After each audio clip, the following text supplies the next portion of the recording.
Hello everyone, எல்லாத்துக்கும் hi. தென்னங்கீற்றோட வணக்கம். நீங்கள் நல்லா இருக்கீங்களா? எல்லாரும் எப்படி இருக்கீங்க? நான் ரொம்ப நல்லா இருக்கேன். நம்ம இன்னைக்கு வீடியோவில் என்ன ரெசிபி பார்க்க போகிறோன்னா வெந்தய ரெசிபி தான் பார்க்குவோம். நேரடியாக வீடியோக்குள்ளேயே போயிடலாம், டைம் வேஸ்ட் பண்ண வேணாம். எஸ், நம்ம இன்றைக்கி வெந்தய ரெசிபி தான் பார்க்க போகிறோம். ஒரு ரெசிபி கிடையாது, 2 வகையான வெந்தய ரெசிபி பார்க்க போகிறோம். இந்த 2 ரெசிபியுமே டயாபெட்டிக் உள்ளவங்களும் அப்புறம் stomach upset and stomach ulcer உள்ளவங்க கண்டிப்பாக இதை ஃபாலோ பண்ணலாம். ரெசிபிக்குள்ளே நேரடியாக போயிடலாம். நம்மளோட ஃபஸ்ட்டு ரெசிபி வெந்தய கஞ்சி தான். நான் இதுக்கு சாப்பாட்டு அரிசியில் கிட்டத்தட்ட 3/4 டம்ளர் எடுத்திருக்கேன். அடுத்ததாக 3/4 டேபிள் ஸ்பூன் வெந்தயம். நீங்கள் சாப்பாட்டு அரிசிக்கு பதிலாக சிறுதானியத்திலையும் ட்ரை பண்ணலாம். தண்ணி அளவு 1 டம்ளருக்கு 4லேருந்து 5 டம்ளர் தாராளமாக சேர்க்கலாம். அடுத்ததாக கஞ்சிக்கு தேவையான உப்பை நான் வேக வைக்கிறப்பவே உள்ளே போட்டுடுறேன். நீங்கள் சப்போஸ் ஊற வச்சுருந்தீங்கன்னா மேக்ஸிமம் 4லேருந்து 5 விசில் போதும், இல்லைனா 10 விசில் வரைக்கும் வைங்க, கரெக்டாக இருக்கும் உங்களுக்கு. அடுத்ததாக கஞ்சிக்கு தேவையான தேங்காய் பால் எடுத்திருக்கேன் நான் அன்றைக்கி. உங்களுக்கு டயாபெட்டிக் இருக்குன்னா தேங்காய் பாலுக்கு பதிலாக மோர் சேர்த்துக்குங்க. அப்படி இல்லை உங்களுக்கு stomach upset and stomach ulcer இந்த மாதிரி ப்ராப்ளம் இருக்குன்னா தேங்காய் பால் நீங்கள் சேர்த்துக்கலாம் தாராளமாக. இப்போ அரிசி வெந்திருக்கும், ஆனால் குழஞ்சிருக்காது. இந்த மாதிரி கன்சிஸ்டன்சி தான் நமக்கு ரொம்ப ரொம்ப டேஸ்ட்டாக இருக்கும். இப்போ இதை நான் இந்த மாதிரி ஒரு பருப்பு மத்து வச்சு நல்லா கடைஞ்சி எடுத்துக்கிறேன். 1-2 கடைஞ்சாலே போதும். ஏன்னா கஞ்சி உங்களுக்கு ரொம்ப தண்ணியாட்டு நம்ம வைக்க போகிறதில்ல, ஓரளவுக்கு ஸ்பூனில் எடுத்து சாப்பிட்ற அளவுக்கு இருந்தால் கரெக்டாக இருக்கும். இப்போது 1 கப் தேங்காய் பால் நான் இது கூட சேர்த்துக்கிறேன். தேங்காய் பால் சேர்த்ததுக்கப்புறமா லைட்டாக சூடு வந்தாலே போதும். மோர் சேர்க்குற மாதிரி இருந்ததுன்னா சூடாக இருக்கும் போதே வெதுவெதுப்பான சூட்லேயே நல்லா திக்கான மோர் சேர்த்துக்குங்க, வெண்ணெய் எடுத்த மோரை. ஏன்னா திக்காக இல்லாமல் தண்ணியாக இருந்துச்சுன்னா சீக்கிரம் டயாபெட்டிக் பேஷண்ட்ஸ்க்கு டைஜஸ்ட் ஆகிடும். அந்த ஒரே ஒரு ரீசன் தான். இதே இதில் நீங்கள் சிறுதானியமான குதிரைவாளி, சாமை, தென்னை எல்லாத்துலேயுமே ட்ரை பண்ணலாம். அப்புறம் இன்னொரு விஷயம் என்னென்னா, நம்ம அரிசியும் வெந்தயத்தையும் சேர்க்குறப்பவே கூட 1 டேபிள் ஸ்பூன் பாசி பருப்பு இல்லைனா பாசி பயிரை கூட சேர்த்து நல்லா வேக வச்சு எடுத்ததுக்கப்புறமா நம்ம மோருள்ள தேங்காய் பாலும் சேர்த்திக்கலாம். அதுவும் இன்னும் ரொம்ப ரொம்ப ருசியாக இருக்கும். கண்டிப்பாக ரெசிபியை மறக்காமல் ட்ரை பண்ணுங்கள். இது ரொம்ப ரொம்ப வயிறு ஃபுல்ஃபில்லாக இருக்கும் உங்களுக்கு. ரெசிபியை ட்ரை பண்ணிவிட்டு கமெண்ட்ஸை சொல்லுங்கள். அடுத்த ரெசிபிக்குள்ளே போயிடலாம். நம்மளோட 2வது ரெசிபி இன்றைக்கி கொஞ்சம் புதுசு. என்னடா இட்லியை காட்டிட்டு புதுசுன்னு சொல்கிறேன்னு நினைக்காதீங்க. வெந்தய இட்லி தான் நம்மளோட ரெசிபி இன்றைக்கி. ரெசிபிக்குள்ளே போயிடலாம்.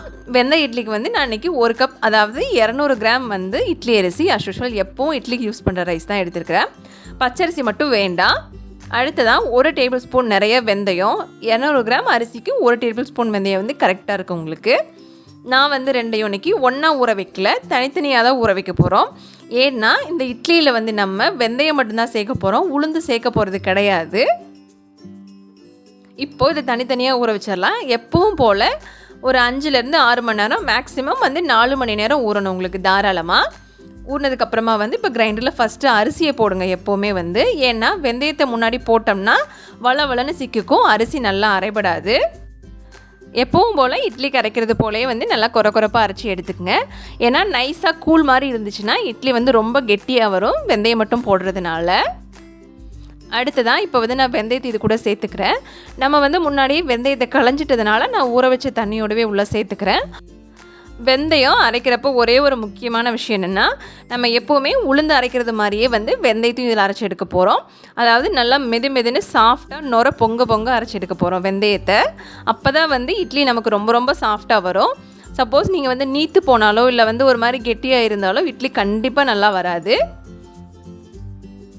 இப்போ நான் வெந்தயத்தை இதுக்குள்ளே சேர்த்துக்கிறேன், அரைச்ச வெந்தயத்தையும் எடுத்து இது கூடவே. அடுத்ததான் மாவுக்கு தேவையான அளவு உப்பு சேர்த்து நல்லா கையாலேயே கரைச்சிக்கோங்க. உப்பு கொஞ்சம் கம்மியாகவே போடுங்க. இந்த இட்லி டயாபெட்டிக் பேஷண்ட் மட்டும் இல்லை, குழந்தைங்களுக்கு கூட தாராளமாக 1 வயசு குழந்தைங்களுக்கு கூட கொடுக்கலாம். ரொம்ப ரொம்ப ஹெல்த்தி. இது எப்பவும் போல் கிட்டத்தட்ட 8 மணி நேரம் மாவு புளிக்கட்டும். புளிச்சதுக்கப்புறமா உங்களுக்கு காற்றை எப்படி இருக்குன்னு பாருங்கள். நம்ம உளுந்த மாவு சேர்த்து அரைக்கிறப்ப எந்த அளவுக்கு மாவு பொங்கி வருமோ அந்த அளவுக்கு பொங்கி வந்திருக்கு. அதை விட கொஞ்சம் அதிகமாகவே நல்லா பொங்கி வந்திருக்குன்னு சொல்லலாம். வெந்தயத்தை மட்டும் கரெக்டான பக்குவத்தில் அரைச்சி எடுத்துட்டிங்கன்னா கண்டிப்பாக இந்த மாதிரி பொங்கி வரும், டபுள் மடங்காக உங்களுக்கு. அதே போல் மாவு அரைச்சனைக்கும் அடுத்த நாளைக்கு மட்டும் ரொம்ப ரொம்ப ஃப்ரெஷ்ஷாக இருக்கும்.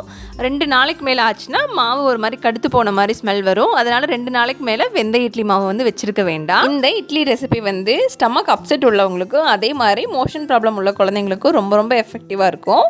மாவு பார்க்குறப்பவே தெரியுது நல்லா மெதுன்னு இருக்குன்னு. அதே போல் ரொம்ப மேலால் எடுத்து மாவு ஊட்ட வேண்டாம். ஓரளவுக்கு நல்லா அடித்து கலக்கினதுக்கப்புறமா வந்து இட்லி ஊற்றிக்கலாம். நான் வந்து இன்றைக்கி 2 இட்லி தட்டில் ஊற்றிருக்கேன். அதாவது நார்மல் இட்லி ஒன்றுலையும் இன்னொன்றில் வந்து வெந்தய இட்லியும் ஊற்றிருக்கேன். எதுக்கு நான் வந்து உங்களுக்கு நார்மல் இட்லிக்கும் வெந்தய இட்லிக்கும் உள்ள டிஃப்ரென்ஸை காட்டுறதுக்காக. இப்போ இட்லி வந்துருச்சு, ஓப்பன் பண்ணி காட்டுறேன். மேலே இருக்கிறது வந்து நம்ம நார்மல் இட்லி தான். அடித்தட்டில் உள்ளது வந்து வெந்தய இட்லி. கலர் மட்டும்தான் லைட்டாக வந்து உங்களுக்கு சேஞ்ச் ஆகிருக்கும். மித்தபடி பெருசாக எந்த டிஃப்ரென்ஸுமே இருக்காது. அதே போல் நார்மல் இட்லியை விட வெந்தய இட்லி வந்து அந்த வெந்தய வாசத்தோட ரொம்ப ரொம்ப டேஸ்ட் தூக்கலாக இருக்கும். துணியிலையும் ஒட்டவே ஒட்டாது. நான் தண்ணியே தெளிக்கல எடுக்கிறேன், ஆனாலும் துணியில் ஒட்டவே இல்லை. இதுக்கு காம்பினேஷன் வந்து வெங்காயம் தக்காளி கடையில் வந்து ரொம்ப ரொம்ப அருமையாக இருக்கும். அதே போல் தக்காளி குருமாவும் நல்லாயிருக்கும். இந்த 2 ரெசிபியுமே வந்து யூஸ்ஃபுல்லாக இருக்கும் நிறைய பேர்த்துக்கு. வீடியோ பிடிச்சிருந்தா உங்கள் ஃப்ரெண்ட்ஸ் அண்ட் ஃபேமிலி கூட கண்டிப்பாக மறக்காமல் ஷேர் பண்ணுங்கள். தேங்க்ஸ் ஃபார் வாட்சிங்.